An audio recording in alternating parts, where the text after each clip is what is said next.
مسجد میں مائک کے ذریعے اذان دینا کیسا ہے؟ چنانچہ اگر اذان لاؤڈ اسپیکر کے ذریعے ہو اور مؤذن مسجد میں ہو تو اس میں کوئی کراہت نہیں، کیونکہ مسجد سے باہر اذان دینے کا حکم اس لیے ہے تاکہ باہر والوں کو آواز پہنچ جائے، اور یہ مقصد لاؤڈ اسپیکر سے حاصل ہو جاتا ہے۔ اس لیے اگر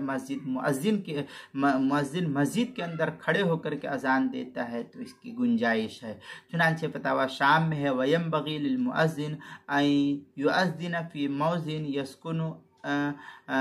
اسمع للجیران وغیرہ کے الفاظ جو ہے فتاوی شامی جو بیروت کا چھپا ہوا نسخہ اس کی دوسری جلد صفحہ 45، اور جو زکریا بک ڈپو دیوبند کا ہندی نسخہ اس کی دوسری جلد صفحہ 48، اعلاء السنن اس کی 8ویں جلد صفحہ 69، احسن الفتاوی اس کی دوسری جلد صفحہ 29، کتاب المسائل اس کی پہلی جلد صفحہ 253 پر اس کو نقل کیا گیا ہے۔